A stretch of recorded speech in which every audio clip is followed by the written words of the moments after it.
3%,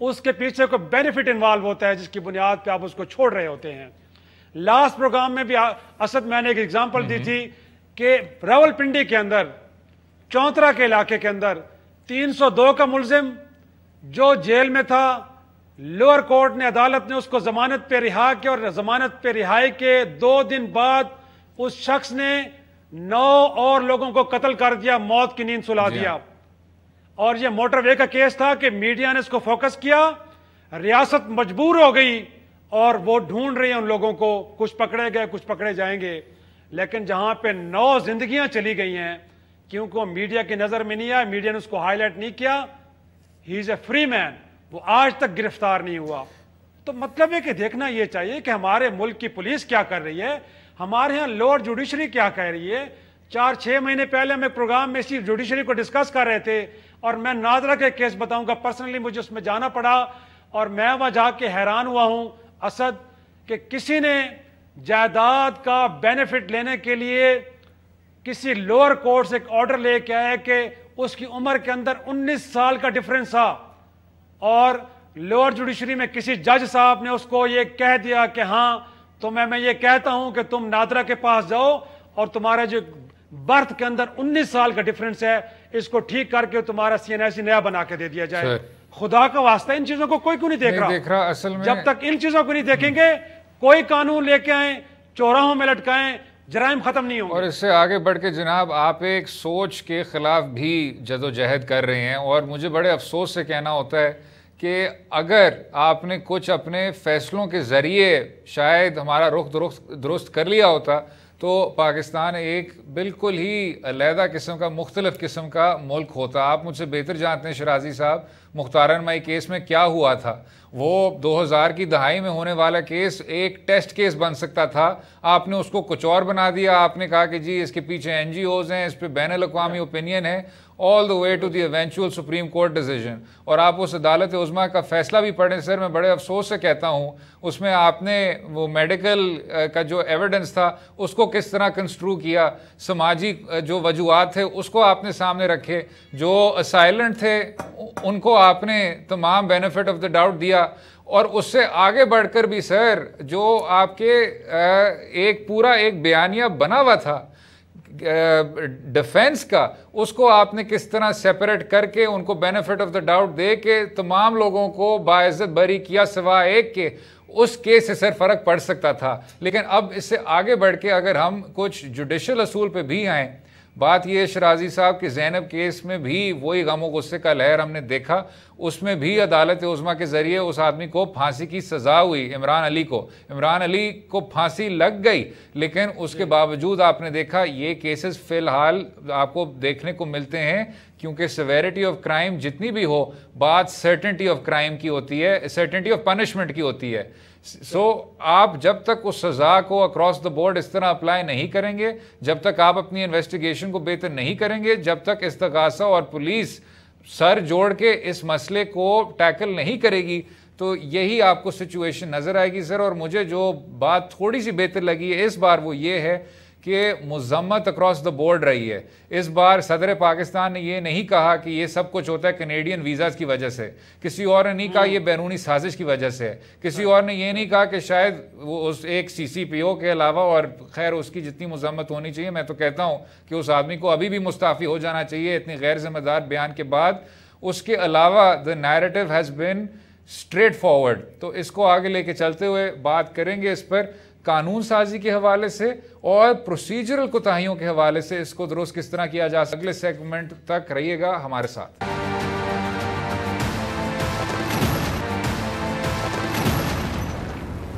welcome back to دو رائے. بات ہو رہی تھی موٹر وے کے سنگین جرم کی اور اس سے آگے بڑھتے ہوئے کیا حل کیا جا سکتا ہے پروسیجر پہ، استغاثہ پہ، تحقیق پہ. ہمیں جوائن کر رہی ہیں ماہر قانون ہیں، پریکٹسنگ ایڈوکیٹ ہیں نور اعجاز چودھری صاحبہ، جن کا انسانی حقوق کی جدوجہد کے ساتھ بھی ایک بہت قریبی تعلق ہے. نور صاحبہ thank you for your time. اب بات کی جاری ہے سر عام پھانسی کی ورسز پھانسی کی، یا کیا کچھ کرنا چاہیے اس سے بھی زیادہ سنجیدہ پانشمنٹس، وہ ان کا آپ نے حوالہ دیکھ لیا ہوگا. اس سے ہٹ کے نور یہ بتائیے گا کہ ہمیں کیا کچھ کرنا چاہیے from a judicial stand point, قانونی سٹینڈ پوائنٹ، ایویڈینشری سٹینڈ پوائنٹ کے حوالے سے، تاکہ جو کنوکشن ریٹ ہے آپ کی جو صرف ابھی 3 یا 4% پہ کھڑی ہے اس کو بہتر کیا جائے ریپ کیسز میں؟ تھینک یو اسد، پہلی بات اپنے شو پہ بلانے کے لیے، اور آپ کی بات بالکل، آپ نے جو پہلی بات کی پبلک ہینگنگز کے حوالے سے، ایسے سنگین ایشو پہ جیسے کہ ابھی جو موٹر وے انسیڈنٹ ہم نے دیکھا، اس سے ہمیں یہ سمجھ آتی ہے کہ قانون میں، اور ہمیں یہ سمجھ آتی ہے کہ ریپس کے خلاف ایک بہت بڑا آؤٹریج ہے، لیکن عوام کو سمجھ نہیں آ رہی کہ اس آؤٹریج کو ہم چینل کیسے کریں، تو وہ موسٹ وائلنٹ پنشمنٹ کی طرف جا رہے ہیں۔ اور وہی رائٹلی تو آپ نے جیسے بات پوائنٹ آؤٹ بھی کی ہے کہ یہ انڈرسٹینڈ نہ کرتے ہوئے کہ قانون میں آلریڈی کچھ ایسے لوپ ہولز ہیں جن کی وجہ سے ریپسٹ مطلب فری ہیں ابھی بھی، اور ریپسٹ آزاد ہیں، ان کے خلاف کوئی کاروائی نہیں کی جا رہی۔ تو جوڈیشل اسٹینڈ پوائنٹ سے پہلی تو بات یہ ہے کہ آپ نے دیکھا ہوگا کہ پنجاب میں جو 2 فنگر ٹیسٹ ہے ریپسٹ جو ریپ کیسز میں استعمال ہوتا ہے، اس کے خلاف پنجاب گورنمنٹ نے بول دیا کہ وہ ختم کریں گے، لیکن اس پہ ایک ججمنٹ، ایک کنکلوسیو ججمنٹ کی بھی ضرورت ہے کہ کس طرح سے from an international stand point یا قانونی اسٹینڈ پوائنٹ سے 2 finger test is violative of fundamental rights, first of all. Second of all, جب ہم بات کرتے ہیں ایویڈینشری ریکوائرمنٹ کی، تو ہم یہ دیکھتے ہیں کہ خواتین کے لیے ایویڈینشری ریکوائرمنٹ پہ پورا اترنا ایک بڑا مشکل چیز ہے۔ کیوں مشکل چیز ہے؟ پہلے تو یہ تھا نا کہ 4 وٹنسز والی چیز تو وہ بھی ختم کر دی۔ آج جب ایک عورت اپنا پرچہ کرانے جاتی ہے تو پہلی بات، کیونکہ تھانے میں کوئی سینسٹائزیشن نہیں ہوتی، تھانے میں کسی بھی قسم کی آگاہی نہیں ہوتی ہے ریپ کیسز کو اس طرح ڈیل کرنا ہے، تو خواتین یہاں تو وہیں سے پیچھے مڑ کے چلی جائیں گی، they will not pursue their complaint, یا پھر دے ول بی انسٹنسز جہاں پہ ان کو میڈیکو لیگل وغیرہ کروانے کی بھی آگاہی نہیں دی جاتی، rape victims are left in the lurch, ان کو بتایا نہیں جاتا کہ انہوں نے کیا کروانا ہے، کیا پروسیجر ہے، کیا کاروائی ہے، اور جب پتہ لگ بھی جاتا تو اس میں اتنے بیوروکریٹک پروسیجرل لوپ ہولز، اتنے مسائل پیدا ہوتے ہیں کہ خاتون کے لیے بلکہ ناممکن سا ہی ہو جاتا ہے کہ وہ اپنی ایویڈینشیل ریکوائرمنٹ پہ پوری اتر سکیں۔ تو یہ چیزیں جو پروسیجرل فلاز ہیں ہمارے، یہ ختم کرنے کی ضرورت ہے۔ قانونی طور پہ قانونی طور پہ تو اسٹیچوٹری ریپ انٹروڈیوس ہو گیا ہوا ہے، it is any man who without will or consent when unlawfully penetrates a woman, that is understood, and I think in its clear interpretation یہ ہے بہت کلیئرلی اس کی سزا دیتا ہے، بہت کلیئرلی ورڈڈ ہے کہ اس سے سزا بنتی بھی ہو، لیکن خواتین کے لیے جو پروسیجر ہے وہ بہت بڑا مسئلہ بنا ہوا ہے، اس کو بدلنا چاہیے۔ لیکن جو پروسیجر کی آپ نور صاحبہ بات کر رہی ہیں، اب یہ بھی ایک ڈیبیٹ کا حصہ بنا ہے کہ فیمیل انویسٹیگیٹرز ہونے چاہیے، تو آپ کو لگتا ہے کہ اس سے بھی کافی حد تک خواتین ایسی جو متاثر ہیں وہ انکریج ہوں گی، وہ جائیں گی اور ان کو پھر سہولت ملے گی، اور آپ کے خیال میں چیزیں بھی پھر میرٹ پہ ایڈریس ہوں گی؟ یہ ایک اچھی تجویز آپ کے خیال میں؟ میرے خیال میں بہت ضروری چیز ہے۔ میرے خیال میں فیمیل انویسٹیگیشن آفیسرز کا ہونا بڑا ضروری ہے، اسی لیے کیونکہ خواتین کبھی آفٹن کمفرٹیبل نہیں ہوتی کہ وہ کسی میل تفتیشی کو بتا سکیں کہ ان کے ساتھ کس طرح کی زیادتی ہوئی ہے، کس حد تک زیادتی ہوئی، پوری طرح سے اپنی اسٹیٹمنٹ نہیں لکھوا پاتی، اور اسی وجہ سے ان کے کیسز میں فلاز بعد میں نظر آتے ہیں، کیونکہ عدالتیں یہ بات نہیں سمجھتی کہ اس پروسیجر پہ نہ اترتے ہوئے اپنے آپ کو بچاتے ہوئے سوسائٹل برڈن کو بیئر کرتے ہوئے ایک عورت جس طرح اپنی کمپلینٹ جمع کراتی ہے وہ کس طرح جمع کراتی ہے، کورٹس اس کو کوئی لیوے بھی نہیں دیتے۔ تو اس بات کو مد نظر رکھتے ہوئے اور یہ سمجھتے ہوئے کہ عورتوں کے دماغ میں ایک مائنڈ سیٹ بنا ہوا ہے کہ ریپسٹ کو ہی عدالت پروٹیکٹ کرے گی، اسی لیے خواتین ہچکچاتی ہیں، اسی لیے ایک فیمیل آئیو ہونا تو ضروری ہے ہی، لیکن اس کے ساتھ ساتھ اور بھی بہت سی ریکوائرمنٹ چھوٹی چھوٹی ہوتی ہیں، لیکن جو آپ نے کہا کہ ہچکچاتی ہیں، ایک طرح کی جھجک ہوتی ہے اپروچ کرنے سے پہلے، کیونکہ عدالتی نظام پروٹیکٹ کرتا ہے ریپسٹ کو۔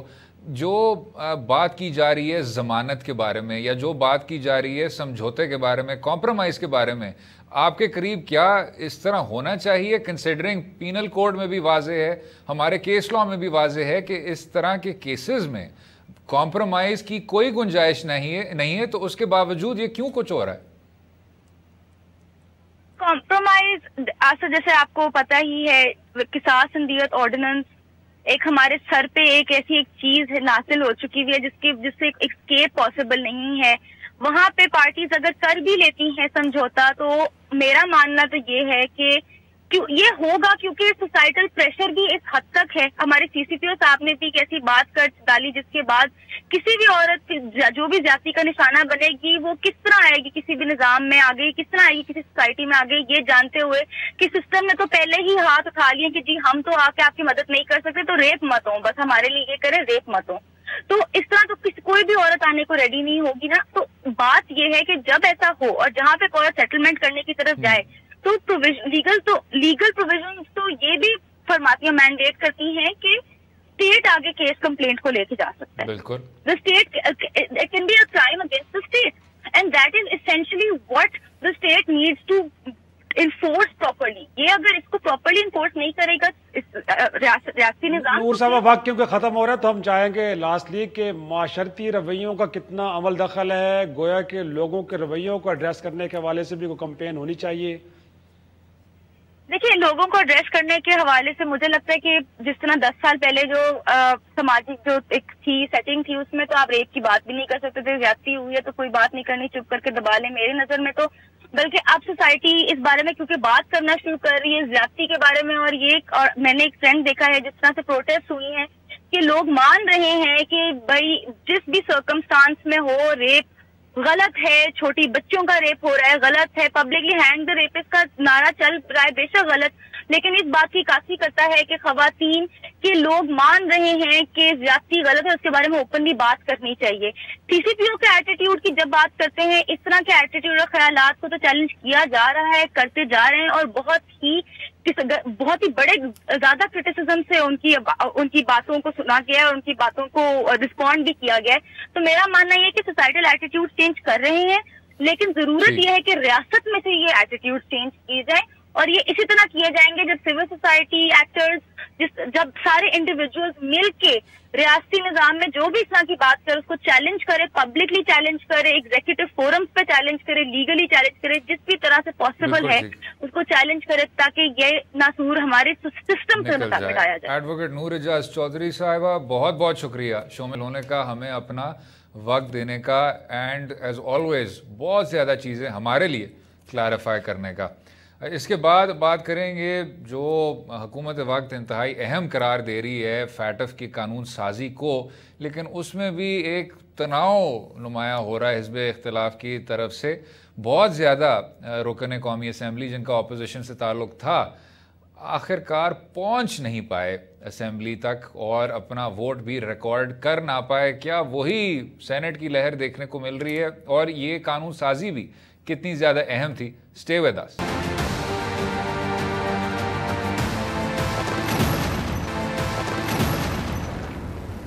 دو رائے. وزیر اعظم عمران خان صاحب کا کہنا ہے کہ فیٹف کی قانون سازی پاکستان کے مستقبل کے لیے اہم ترین ہے, لیکن حزب اختلاف ایک رکاوٹ کے طور پر کھڑی ہوئی ہے, اور ان کے جو مقاصد ہیں یا ان کے جو مفادات ہیں وہ پاکستان کے مفادات کے خلاف جاتے ہیں. جناب شرازی صاحب, چاہے صدارتی انتخاب ہو, چاہے چیئرمین انتخاب ہو, چاہے او سی چیئرمین سینٹ کے خلاف وہ نو کانفیڈنس کا ریزولوشن ہو, اور اب آپ نے دیکھا کہ فیٹف کی قانون سازی, مجھے ایک اور پروگرام میں بطور مہمان کے انہوں نے سوال کیا تھا کہ یہ کیا کچھ ہو رہا ہے, اور وہاں جو مسلم لیگ نواز اور پاکستان پیپلز پارٹی کے نمائندے تھے ان کا کہنا تھا کہ ہمارے جو اراکین تھے وہ بیمار تھے, علیل تھے, کوئی اسلام آباد میں نہیں تھا, کوئی کہیں اور چلا گیا تھا. تو کہنا میں یہ چاہ رہا ہوں شرازی صاحب, آل سیڈ اینڈ ڈن, لوگوں کی بھی مجبوریاں ہوتی ہیں. If the opposition does not want to record a strong dissent اس میں, تو کیا یہ اچھا نہیں ہے, یہ سوچتے ہوئے کہ اگر فیٹف کے ذریعے ہم بلیک لسٹ پہ آ جائیں تو ہماری معیشت پر بہت گہرا اور بہت نقصان دہ اثر ہو سکتا ہے. بالکل, اس میں کوئی شک نہیں ہے کہ ملکی مفاد میں جو بھی ہو, اگر جو آپ کو وقتی طور پہ لگے کہ آپ ایک کڑوی گولی نگل رہے ہیں تو آپ کو ضرور نگلنی چاہیے, کیونکہ اس کی ظاہری سی بات ہے پوری نیشن کے لیے اچھے اگر ثمرات ہیں تو بالکل اچھی بات ہے. اور لیڈرشپ کا کمال ہی ہوتا ہے کہ وہ اپنے فائدے کو نہیں دیکھتی, قوم کے فائدے کو دیکھتی ہے. لیکن میں اس سے پہلے, کیونکہ شیخ رشید صاحب نے بھی اس پہ بات کی ہے, تو اسد آپ کو بھی یاد ہوگا کسی زمانے میں ایک موصوف ہوا کرتے تو ان کی بھی ایک چڑیا ہوا کرتی تھی, اور چڑیا ان کے پاس خبریں لایا کرتی تھی, لیکن وہ چڑیا میرے خیال میں اسلام آباد کی حدود میں اڑتی تھی, اور شیخ رشید صاحب کی چڑیا جو ہے وہ راولپنڈی میں اڑتی ہے. تو ان موصوف کی کوئی خبریں بعض اوقات غلط بھی ثابت ہو جاتی تھی، لیکن شیخ رشید صاحب کی اب تک کوئی غلط ثابت ہوئی نہیں ہے خبر. تو مجھے لگتا ہے کہ ان کی چڑیا بڑی مستند ہے. اچھا، تو اگر وہ کہہ رہے ہیں کہ نون میں سے یہ شین نکلے گی تو لگتا یہی ہے کہ نون میں سے شین بالآخر نکل ہی جائے گی. اور جو باتیں پارلیمان کے اندر یا پھر کل پاکستان بار کونسل کی اے پی سی کے اندر یہ رہنما فرما رہے تھے، پہلی بات تو یہ کہ وہ کہہ رہے تھے کہ فیٹف کے نام پہ جو قانون سازی ہوئی ہے بنیادی طور پہ یہ قوانین آگے چل کے مخالفین کے خلاف پولیٹیکل وکٹمائزیشن کے لیے استعمال ہوں گے.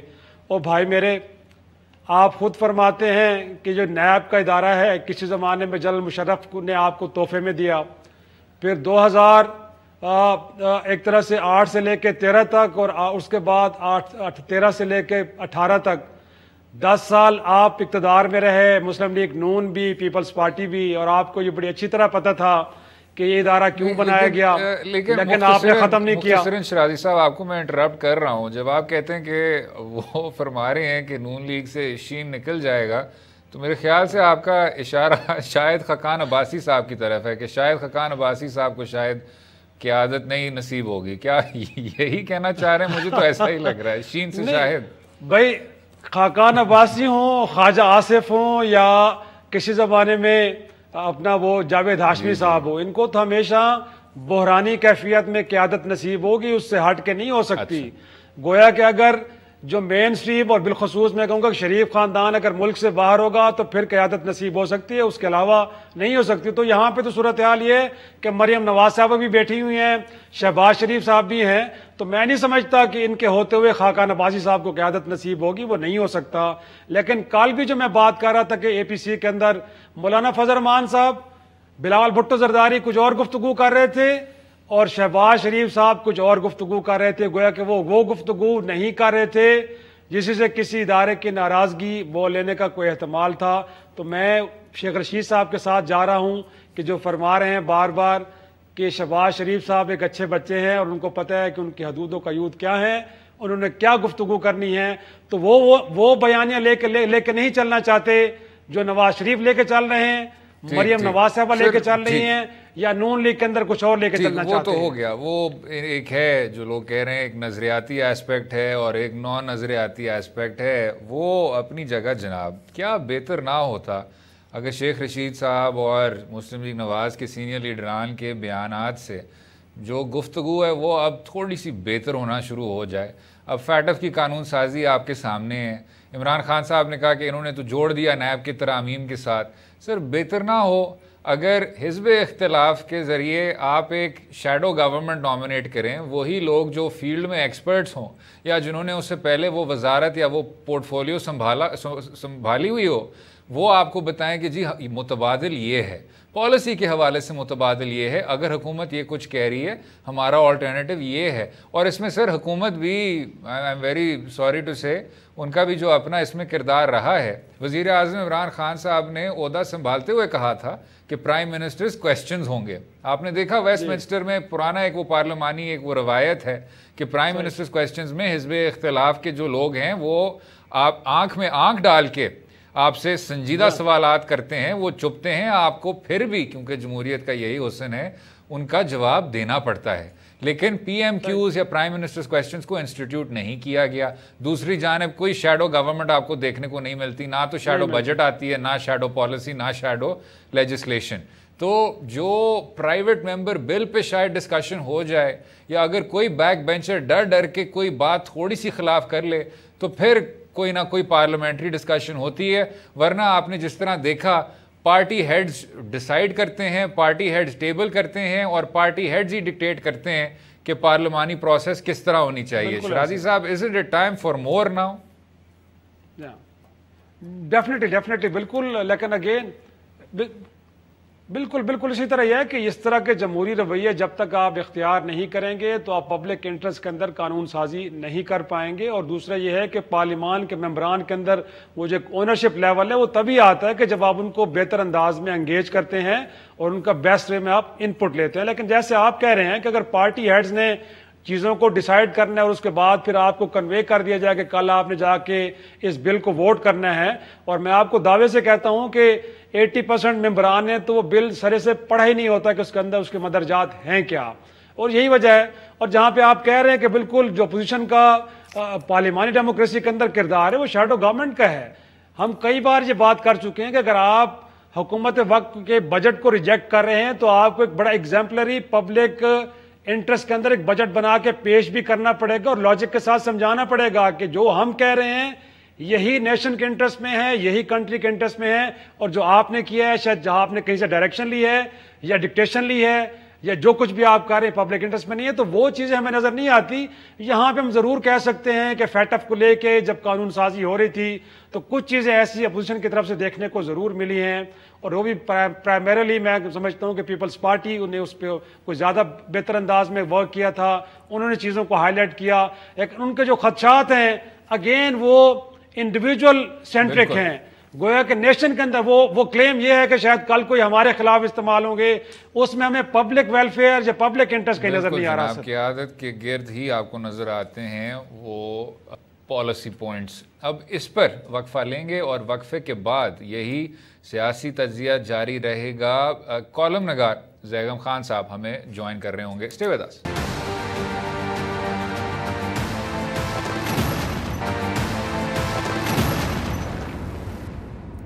ویلکم بیک ٹو دو رائے. ہمیں جوائن کر رہے ہیں تجزیہ کار اور سینئر کالم نگار زیغم خان صاحب. بہت بہت شکریہ زیغم صاحب شو میں شامل ہونے کا, ہمیں اپنا قیمتی وقت دینے کا.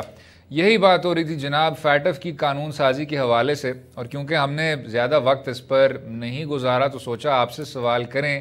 جو وزیر اعظم عمران خان صاحب کا کہنا ہے کہ حزب اختلاف کے جو مفادات ہیں وہ ملک کے مفادات سے اس کے خلاف جاتے ہیں, اور اس وجہ سے انہوں نے فیٹف کی قانون سازی میں ہمارا ساتھ نہیں دیا, اور اس کے بہت ہی نقصان دہ اثرات ہو سکتے تھے پاکستان کی معیشت پر. یہ سب آپ کس طرح دیکھتے ہیں جناب؟ Was it really link to amendments in the NAB law? How do you see it Zaigham صاحب؟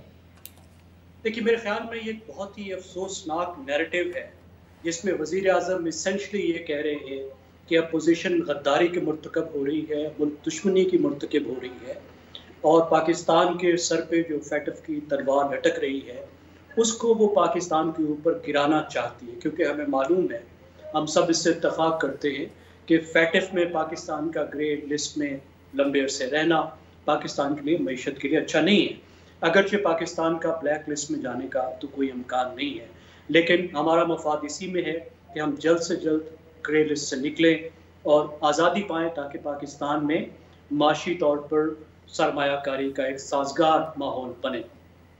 اب آپ دیکھیے جہاں تک فیٹف میں ترامیم کا فیٹف ریلیٹڈ بلز کا تعلق ہے اس میں تو اپوزیشن نے کہیں پر بھی کوئی بڑی رکاوٹ پیدا نہیں کی. 12 بل تو ایسے تھے جو بڑے آسانی سے اور اپوزیشن کے تعاون سے ہی پاس ہو گئے, کوئی بڑے اختلاف نہیں تھے, اور بہت سی امینڈمنٹس جو اپوزیشن نے تجویز کی تھی وہ بھی حکومت نے شامل کر لی. اب دیکھیں اپوزیشن کا جو موقف ہے وہ یہی ہے کہ ایک ایکٹ جو اینٹی ٹیررزم ایکٹ ہے, یعنی ایک 13 میں سے ایک, اس میں جو ہیکنگ, ٹیپنگ, ٹیلی فون ٹیپنگ اور جو جاسوسی کا اختیار دیا گیا ہے انویسٹیگیٹنگ آفیسر کو صرف مجسٹریٹ سے اجازت لے کر, یعنی اتنی بڑی بات ہے جو عام طور پر اکثر ملکوں میں جس چیز کی بہت ہائیسٹ اتھارٹی سے پرمیشن لینی پڑتی ہے, بعض جگہ پہ سرکاری حکومت سے اجازت لینی پڑتی ہے. ایک معمولی بات نہیں ہے کسی کی زندگی میں اس قدر دخل انداز ہونا. اس کا اختیار صرف ایک مجسٹریٹ کی اجازت سے مشروط کیا گیا ہے جو 60 دن کی اجازت دے سکتا ہے, پھر اس کو بڑھا سکتا ہے. یعنی اپوزیشن کا یہ کہنا ہے کہ ان کو سول لبرٹیز کے مسئلے پر اعتراض ہے. دوسری بات یہ ہے کہ اپوزیشن میں 1000 خامیاں ہوں گی, وہ کرپٹ ہوں گے, نااہل ہوں گے, نکمے ہوں گے, جو کچھ بھی حکومت کہتی ہے. ٹیررسٹ تو نہیں ہے نا, یہ تو ہمیں معلوم ہے. کم از کم پاکستان کی وہ بڑی پارٹیاں جو وزیر اعظم صاحب کے پی ٹی آئی کے نشانے پر ہیں وہ ٹیرر فائنانسنگ کی مرتکب تو نہیں ہے, ٹیررزم کی مرتکب تو نہیں ہے. ایف اے ٹی ایف کا تعلق تو ٹیررزم سے ہے. اور دوسری بات ہے ایف اے ٹی ایف کا کوئی نیب سے تو براہ راست تعلق نہیں ہے. جو ڈیمانڈ ہے وہ یہ ہے کہ آپ کے قوانین متصادم نہیں ہونے چاہیے ایف اے ٹی ایف کی ڈیمانڈ سے, سیکورٹی کونسل کی ریزولوشن سے. اور آپ کے پاس اس طرح کا رول آف لا ہونا چاہیے کہ ٹیرر فائنانسنگ اور ٹیررزم سے متعلق معاملات پر لیگل اکاؤنٹیبلٹی ہو سکے کلپرٹس کی. تو میری رائے میں لیکن جی صحیح زیغم، لیکن اگر دیکھا جائے تو اس ملک کی تاریخ ہے کہ کئی ممبران پارلیمنٹ ایسے بھی پائے گئے کہ جن کے ٹیررسٹ کے ساتھ رابطے تھے. اور اگر دیکھا جائے تو 9/11 کے بعد یہ جو پبلک یا پیپل لبرٹیز کی بات آپ کر رہے ہیں، وہ تو امریکہ کے اندر بھی ہمیں کمپرومائز نظر آئیں. وہاں پہ بھی لوگوں کی ذاتی زندگی میں اس طرح جھانکا گیا، ان کے متعلق انفارمیشن بھی لی گئی. لیکن سب سے آپ کو نہیں لگتا امپورٹنٹ بات یہ ہے کہ اس طرح کے قوانین کا کہیں کوئی سیاسی استعمال نہ ہو؟ اور دوسرا میں آپ سے جاننا چاہوں گا کہ بنیادی طور پہ سینٹ کے اندر اگر نو کانفیڈنس موشن تھی، وہاں پہ اپوزیشن کو ناکامی ہوئی، یا پھر یہ فیٹف کے اس کے اوپر بھی جوائنٹ سیشن کے اندر بھی دیکھا جائے تو عددی اکثریت کہیں اپوزیشن کے ساتھ کھڑی تھی، لیکن اگین 30 35 38 لوگ غیر حاضر نظر آئے. تو یہ بتائیے کہ حکومت کو طاقت کہاں سے مل رہی ہے اور اپوزیشن کو ڈر کہاں سے لگ رہا ہے کہ چیزیں ان کے فیور میں نہیں ہو پا رہی؟ جی دیکھیے شیرازی صاحب، پہلی بات تو یہ ہے، آپ نے بالکل ٹھیک کہا. 9/11 کے بعد جو دنیا بھر میں جمہوری ملکوں کے لیے چیلنج آیا وہ یہ تھا کہ ایک طرف تو وہ ٹیررزم کا سامنا کریں بہتر طور پر، دوسری طور پر وہ سول لبرٹیز پر کم سے کم کمپرومائز کریں. یعنی سول لبرٹیز کے تھرو جو قیمت ادا کرنی ہے وہ کہیں بہت زیادہ نہ ہو جائے. یہی اپوزیشن کا موقف تھا کہ یہاں پر اوور کل کرنے کا. آپ دیکھیے وہ 9/11 والا ماحول تو بہت حد تک ڈائلیوٹ ہو بھی چکا ہے. اور اگر آپ اینٹی ٹیرر لاز کو، جیسا کہ اپوزیشن کا خدشہ ہے، اسے اگر سیاسی مقاصد کے لیے استعمال کریں تو وہ پھر ایک بڑی خطرناک بات بن جاتی ہے. میرے خیال میں اس پر گفتگو کی ضرورت ہے. اس کے ساتھ ریلیٹڈ بات یہ بھی ہے کہ پارلیمان سے جس طرح پارلیمان کے اندر جس طرح کارروائی چلائی گئی اور پارلیمان کے جو رولز ہیں جس طرح ان کو نظر انداز کیا گیا. اب اپوزیشن کی جو کمزوری ہے وہ تو بالکل ہمارے سامنے ہے. اپوزیشن متحد نہیں ہو پا رہی، اپوزیشن پالیسی بیسڈ اپوزیشن نہیں دے پا رہی، حکومت کا سامنا نہیں کر پا رہی. ان کے خلاف ایسے کیسز ہیں جو بظاہر بڑے مضبوط ہیں، پیپلز پارٹی کے رہنماؤں کے خلاف بھی، PMLN کے رہنماؤں کے خلاف بھی. بالکل ٹھیک بات ہے، ان کی اپنی کمزوریاں ہیں. اب جہاں تک ممبران کے بھاگنے کا سوال ہے، ممبران کی وفاداریاں بدلنے کا سوال ہے، اپوزیشن کے لیے خطرے کی بات تو ہے، لیکن میں یہ سمجھتا ہوں کہ اخلاقی طور پر کسی حکومت کے لیے، ایگزیکٹو کے لیے یہ بات زیادہ خطرناک ہوتی ہے کہ اگر اپوزیشن کے لوگ اس طریقے سے وفاداریاں بدل رہے ہوں اور حکومت کی طرف آ رہے ہوں. کیونکہ دو ہی چیزیں ہیں جو کسی کو اپنی پارٹی کو چھوڑنے پر مجبور کر سکتی ہیں، یا تو لالچ ہو سکتا ہے اور یا خوف ہو سکتا ہے. تیسری بات کون سی؟ زیغم صاحب، کیونکہ ہمارا وقت ذرا کم ہوا چاہتا ہے، اس پر APC پر اگر ہم آپ کی رائے لے سکتے ہیں. اور آپ سب سے بہتر جانتے ہیں کہ جو فضل الرحمان صاحب اور JUIF کے انٹرسٹ ہیں، KP سے تو وہ وائپ آؤٹ ہو گئے، بلوچستان سے وہ وائپ آؤٹ ہو گئے. پیپلز پارٹی سے فرق ہے جو کہ سندھ میں حکومت کر رہی ہے، اور پیپلز پارٹی کا جو مستقبل ہے وہ شاید ایک مختلف طور پہ تصور کرتی ہے as opposed to Muslim League Nawaz, جن کا پنجاب میں ریزر تھن میجورٹی سے وہ ہارے اور پاکستان تحریک انصاف پنجاب میں کامیاب ہو پائی. تو جب اتنا زیادہ آپ نے دیکھا، اتنا زیادہ اوور لیپ تو نہیں دیکھنے کو ملتا، تو کیا APC میں کامیابی ہوگی کوئی؟ دیکھیں، یہ جو APC ابھی ہو چکی ہے، میں سمجھتا ہوں کہ یہ حکومت کے لیے زیادہ بڑی خطرے کی گھنٹی ہے، جس میں پاکستان بار کونسل نے ہوسٹ کیا اپوزیشن کی پارٹیز کو. وہ کیوں؟ اس لیے کہ اپوزیشن کی جو کمزوری ہے وہ تو ہمارے سامنے ہے. اپوزیشن کو جتنا رگڑا لگا ہے، اپوزیشن کی جو اندرونی کمزوریاں ہیں اور اپوزیشن میں اتفاق کی کمی، باقی سب. دیکھیے، اس وقت آپ کو 3 ایسے ڈسٹنکٹ سوشل گروپ ہیں جو تاریخی طور پر حکومت کا باعث بنتے رہے ہیں. ایک تو پاکستان کی سول سوسائٹی میں جو سب سے مضبوط ایلیمنٹ ہے وہ وکلا کا ہے. اس میں ہم نے دیکھا کہ وکلا کی جو سب سے بڑی باڈی ہے، جو کانسٹیٹیوشنل باڈی ہے، جس میں تمام وکلا اکٹھے ہیں، وہ کھلا طور پر اپوزیشن کے ساتھ انہوں نے جوائن کر لیا، اور انہوں نے جو مطالبات رکھے اس سے ایک نیا نیریٹو بھی تشکیل ہوتا آپ کو دکھائی دیتا ہے. یعنی اعلیٰ عدلیہ کی انہوں نے بات کی، اس کی تقرری کی، احتساب کے نظام کی بات کی اور شخصی اور شہری آزادیوں کی بات کی. اور پاکستان میں اور دنیا بھر میں بھی جب بھی موبلائزیشن ہوئی ہے تو وہ آزادیوں کے گرد ہوئی ہے. تو ایک تو آپ دیکھ رہے ہیں کہ وکلاء حکومت کے خلاف بڑا واضح طور پر آپ کو موبلائز ہوتے نظر آتے ہیں. اگر دو گروپس اور موبلائز ہو گئے اور اس میں اینٹی گورنمنٹ ایلیمنٹ بہت سٹرانگ ہے, ایک مدرسہ اور پھر دوسرا بازار. ذوالفقار علی بھٹو کو بازار اور مدرسے نے مل کر الٹایا تھا, سب سے بڑا جو اثر تھا. ظاہر دوسرے گروپ بھی موجود تھے. مدرسہ آپ دیکھ رہے ہیں فضل الرحمان صاحب کا اس پہ بڑا انفلوئنس ہے اور مدرسہ کسی وقت موبلائز ہو سکتا ہے. اور جو بازار ہے یعنی آپ کا ٹریڈر سیگمنٹ ہے, جو اسمالر مڈل بزنس سیگمنٹ ہے, وہ پہلے ہی بہت ناخوش ہے. بالکل حکومت کے وارننگ سائن یہ ہے کہ اگر یہ موبلائزیشن ہو جاتی ہے تو پھر پارٹیوں کے علاوہ کے پاس کوئی راستہ نہیں ہوگا کہ ان کے ساتھ. پھر صحیح کہہ رہے ہیں سر, اگر اس طرح کی موبلائزیشن ہو تو پھر شاید گراؤنڈ ریالٹی بدلنا شروع ہو. زیغم خان صاحب, سینئر اینالسٹ, سینئر کالمسٹ, بہت بہت شکریہ شو میں شامل ہونے کا, ہمیں اپنا قیمتی وقت دینے کا. اور امید ہے آپ کو آج کا پروگرام پسند آیا ہوگا. مجھے اور افتخار شرازی صاحب کو اپنی رائے سے بھی آگاہ کیجیے اور کل تک اجازت دیں. خدا حافظ.